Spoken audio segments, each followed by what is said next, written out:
buenos días a nuestro café fiduciario de todos los jueves a las 7 de la mañana. Recuerden que nuestro café lo realiza Piensas, su primer estructurador fiduciario, con el patrocinio de Suárez y Gómez Abogados, AESI, la Asociación de Egresados de la Escuela Colombiana de Ingeniería Julio Garavito, MASH Alianzas y NINSAS, gestor de tierras. Hoy nos acompaña el doctor Wilben Palacios, abogado de Brigario Urrutia, experto en Derecho Urbanístico. Muy bienvenido, doctor Wilben. Angélica, buenos días. Muchas gracias por recibirnos en este espacio. No, mil gracias por acompañarnos. Nuestro tema de hoy es muy a propósito del café fiduciario y es toda la importancia del desarrollo del mecanismo fiduciario en proyectos de construcción, dada la experiencia que tiene el doctor Wilben en todo el tema urbanístico. Gracias. Doctor Wilben, yo quisiera que para la audiencia nos explicara qué es el mecanismo fiduciario puntualmente, aplicado a proyectos de vivienda y cuál es la importancia de ese mecanismo para el sector inmobiliario. Bueno, Angélica, muy importante esa pregunta porque el mecanismo fiduciario básicamente es un contrato donde nos ponemos de acuerdo desarrolladores, estructuradores y quienes van a ser los beneficiarios. ¿Para qué? Para el caso concreto es construir o desarrollar un proyecto de vivienda. ¿Por qué se vuelve un mecanismo importante? Porque es la manera de gestionar coordinadamente los recursos en tierra, recursos económicos y la gestión de los desarrolladores. Entendido. Hemos visto que ha habido presencia de la fiducia mercantil a lo largo de más de 25 años en el tema fiduciario, en el tema inmobiliario, perdón. ¿Cuál ha sido esa evolución que ha tenido el mecanismo fiduciario aplicado al sector de la construcción e inmobiliario? Bueno, la evolución en este proceso, digamos, fuera de las normas básicas de la fiducia, ha sido todo el control desde la superintendencia y todo el desarrollo que han tenido las instituciones fiduciarias en guardar los recursos que han sido aportados para el desarrollo de proyectos. Yo me voy a una memoria de muchos de nosotros quizás en los 90, donde no existían todos estos procesos de control, donde no existía una administración profesional de recursos y muchos proyectos siniestraron. ¿Por qué? Porque no había una administración de recursos separada de la ejecución del proyecto. Entonces, básicamente la evolución, más allá de la normativa, ha sido la profesionalización de la administración de recursos y de la ejecución de los proyectos, separando responsabilidades en términos de recursos y responsabilidades en términos constructivos de profesionales dedicados a la construcción. Claro, bajo esa perspectiva, ¿qué cambios recientes ha habido en la normativa o en la práctica y puntualmente en la responsabilidad de las sociedades fiduciarias en los proyectos de vivienda? Mira, doctora Angélica, esa pregunta es clave y nos vamos a referir, por ejemplo, a los temas de pandemia. Digamos, en pandemia pasó algo importante, que es la caída de parte del desarrollo inmobiliario y cómo, digamos, desde la norma, en particular, por ejemplo, el decreto 579 de 2000, buscó destacar la importancia del desarrollo de vivienda y de todos estos mecanismos, digamos, para la reactivación económica. Entonces, recientemente, en este periodo post-pandemia, se activan elementos asociados a mejorar y promover la construcción y desarrollo de vivienda. Entonces ahí encontramos cómo el mecanismo fiduciario se vuelve un elemento articulador de la prosperidad económica asociada al desarrollo y construcción de vivienda y claramente pues otros proyectos de carácter urbanístico. Hemos visto, sin embargo, recientes fallos de diferentes autoridades de carácter jurisdiccional, incluyendo dentro de ellas la Superintendencia Financiera, cuando ejerce funciones jurisdiccionales, que han condenado a las fiduciarias por el desarrollo de proyectos de construcción aparentemente sin el rigor y sin el cuidado que la fiduciaria debe tener en el desarrollo de esos proyectos. Bajo ese contexto, ¿qué significa exactamente la responsabilidad fiduciaria para los proyectos de vivienda? Esa pregunta es súper importante, básicamente, ¿por qué? Porque hay unos deberes que vienen desde el Código de Comercio asociados al deber fiduciario y están representados en las labores de diligencia, en labores de lealtad y transparencia, pero además del ejercicio de profesionalismo por parte de la fiduciaria. La fiduciaria no es un mero administrador. O sea, la fiduciaria es un profesional que tiene una responsabilidad fiduciaria, de nuevo, asociada a la lealtad, al profesionalismo y al control de los procesos que se dan, digamos, en preventas, en ejecución del proyecto y en cierre del proyecto. Y los fallos, como lo menciona la doctora Angélica, se vuelven súper claves. ¿Por qué? Porque las condenas a las fiduciarias nacen de no actuar de manera profesional para el desarrollo del proyecto. Porque es clave el punto de equilibrio, y esa referencia la hacemos. Muchas veces el desarrollo del proyecto tiene todas estas etapas de acumular los recursos, llegar a las condiciones óptimas de punto de equilibrio, y podría decirse que el punto de equilibrio en términos contractuales fiduciarios es que yo pueda construir el proyecto, o sea, que llegaron los recursos y puedo ejecutarlos. Entonces ahí es muy importante la labor técnica, el acompañamiento técnico, no solo esgrimir, yo cumplí con las instrucciones que se me dieron, ¿no? Sino hacer toda esa revisión técnica de desarrollo del proyecto. Vale la pena hacer un comentario, digamos, desde el Código de Comercio. Y la fiduciaria, desde el Código de Comercio, con el artículo 1243, es responsable hasta por culpa leve. Y entonces ahí que viene todos los temas de manejo de recursos. Por supuesto. Y de ahí se han suscitado los fallos que la doctora Angélica menciona. Entonces es muy, muy clave ser juiciosos. No solamente decir, no, yo acato instrucciones. No, hay un tema de ser juiciosos en el desarrollo de este esquema fiduciario. Bajo esa perspectiva, no olvidemos al, digamos, protagonista de toda esta historia, que es el constructor, ¿cierto? Porque claramente sabemos que la fiduciaria, por ser un profesional de negocios, tiene unas enormes responsabilidades que ya nos has mencionado, pero bajo esa misma línea, ¿cuáles son las responsabilidades que uno puede atribuirle al constructor?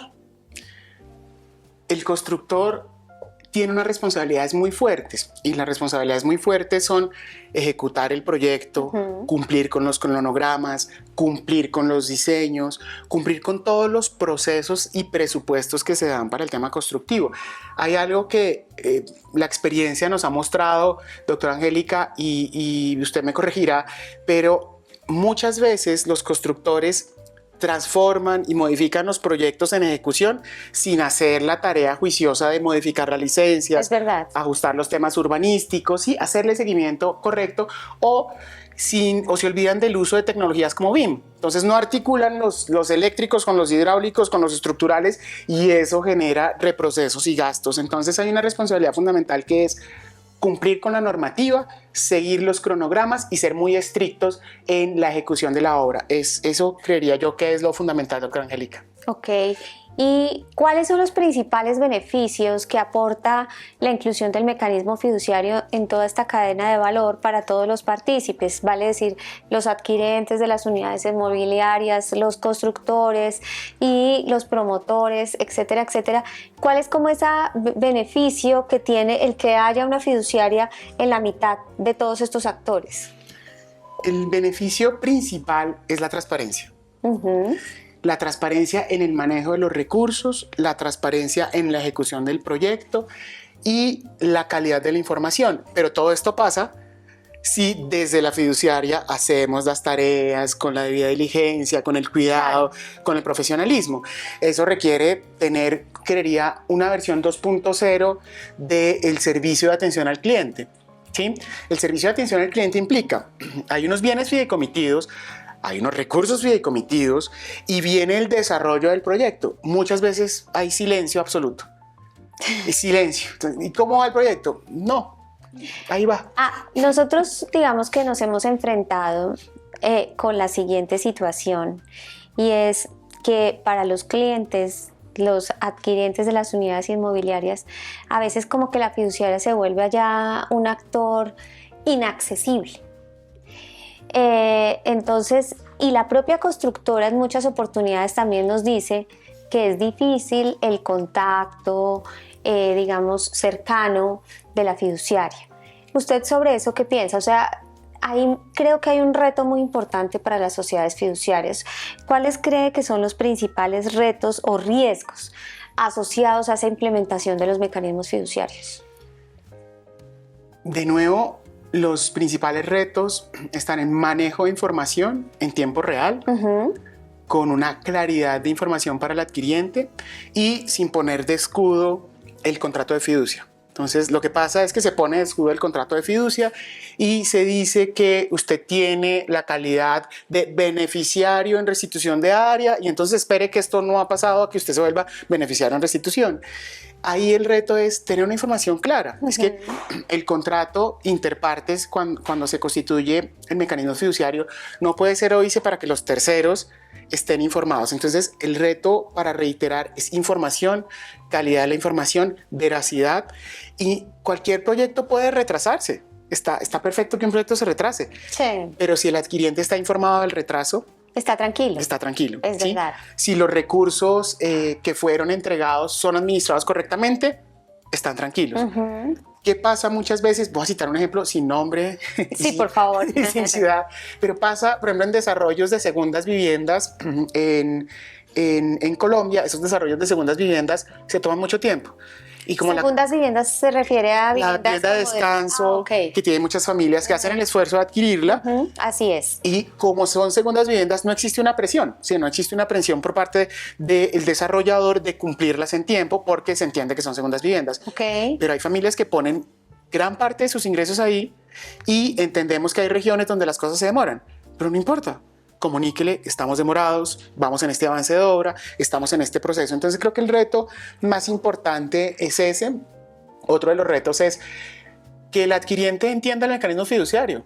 Ese me parece que es un reto muy importante, el tema de la educación fiduciaria, porque siento que todavía hay bastante vacío en el público en general respecto del conocimiento del negocio fiduciario. No, de acuerdo. Es un mundo. No, eso está en fiduciaria. Sí, ya hay como que delete. No, ya no se sabe qué es. Entonces creo que ahí hay un mecanismo. Y para los constructores también ser muy juicioso en el desarrollo del proyecto. Entonces sí, en efecto, hay una barrera en el constructor accediendo a la fiduciaria. Sí. Y hay una barrera del beneficiario accediendo a la fiduciaria. Entonces hay que mejorar el servicio. Es necesario. Gran parte, no voy a decir el 100%, pero gran parte de los proyectos se desarrollan a través del mecanismo fiduciario. Entonces, ¿qué es lo más importante? Atención al cliente, servicio al cliente. ¿Sí? Sí. Entonces creo que ahí, más allá de la discusión legal que tengamos nosotros los abogados, Sí. está en cómo se presta el servicio. Con los cambios recientes respecto de la evolución del papel de las fiduciarias dentro de todo el sector y dentro de los desarrollos de proyectos de vivienda, ¿cuáles cambios ha habido en el tema de la administración de los recursos? Uy, importantísima pregunta. Y digo uy porque vámonos a la versión de ir a consignar con la versión del pago digital. Sí, claro, es ¿Sí? todo un abismo. Entonces, el cambio que hemos tenido con el uso de tecnologías de la información y las telecomunicaciones y la agilización de los trámites a través de mecanismos digitales es bárbaro. Entonces, lo que ha pasado ahora es que los mecanismos digitales nos dan mayor transparencia, rapidez, control de los pagos. Entonces ya tenemos toda una plataforma que le beneficia al usuario, le beneficia a la fiduciaria y le beneficia al constructor. Entonces, creería yo que estos cambios más hacia los temas digitales son lo que promueve la mejor gestión de recursos, la rapidez en el recado de recursos y la transparencia. Creo que eso sería... Esa es mi siguiente Angélica. pregunta, puntualmente. ¿Cómo se está manejando esa transparencia en la administración de parte de la fiduciaria puntualmente para proteger los intereses de los compradores?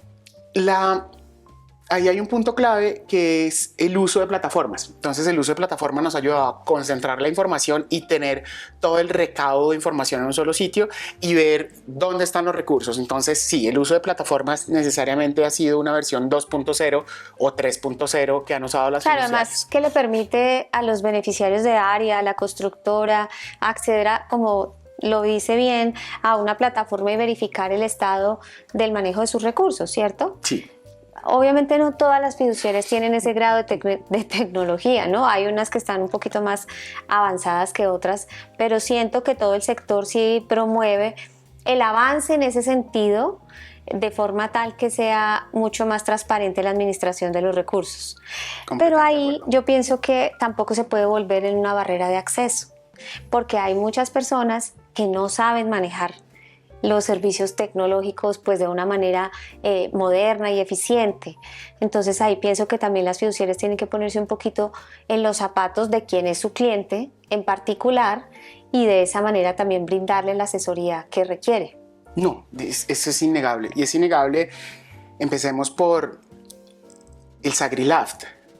Sí, o sea, los formatos de vinculación son completamente complejos para alguien que, por ejemplo, no entienda las condiciones de acceso al sistema financiero. Entonces, efectivamente, ahí hay un proceso de pedagogía, hay un proceso de seguimiento y acompañamiento. Completamente de acuerdo, no todos somos digitales. Exacto. No todos somos digitales, Exacto. entonces es súper importante. Completamente de acuerdo. Bajo esa perspectiva, ¿qué recomendaciones haría a las constructoras para una mejor y más eficiente implementación del mecanismo fiduciario dentro de todo el desarrollo de su proyecto?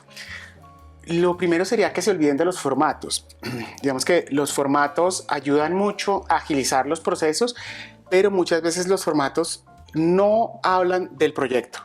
Okay. Sí, son unos formatos que ya están preestablecidos en la constructora y entonces usted somete los formatos al desarrollo del proyecto, pero se le olvidó que su proyecto tenía un componente turístico, que tenía un componente comercial, que tenía un componente de vivienda, que tenía un componente de industria de bajo impacto dentro de su proyecto, porque ahora muchas constructoras lo que hacen es mezclar usos para el desarrollo de proyectos y no solamente vivienda. Entonces, olvidarse de los formatos es hacer un proceso en términos de gestión de calidad de bajar la información correcta al mecanismo fiduciario, saber qué tipo de adquirientes tengo. Cuando, por ejemplo, solamente tengo vivienda, viene es seguir todos los procesos de planificación previa.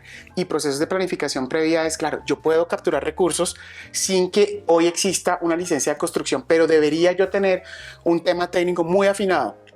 ¿Cuántas unidades van a ser? ¿Qué usos específicos van a tener? ¿Qué amenidades van a tener?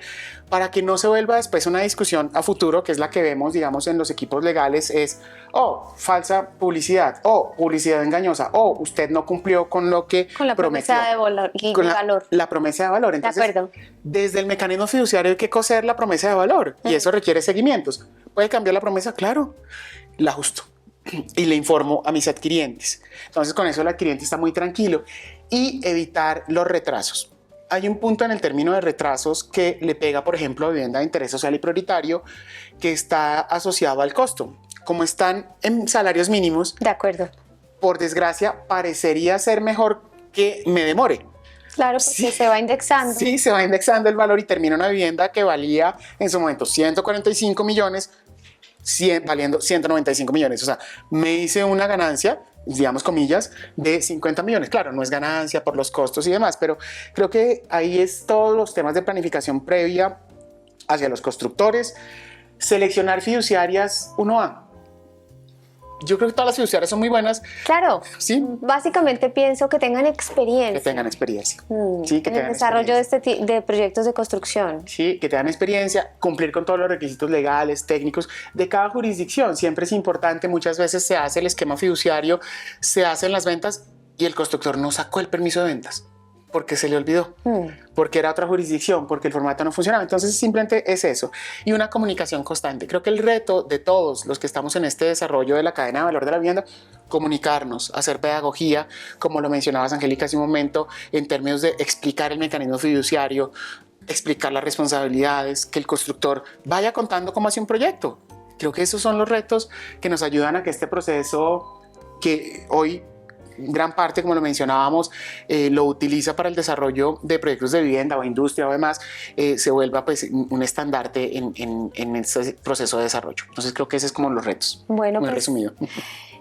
Realmente muy enriquecedor toda la presentación, doctor Wilben. Le agradecemos muchísimo que nos haya acompañado en el Café Fiduciario del día de hoy. Esperamos que nos vuelva a acompañar en otro momento y les agradecemos mucho a todos su audiencia. Gran abrazo. Muchas gracias, doctora Angélica.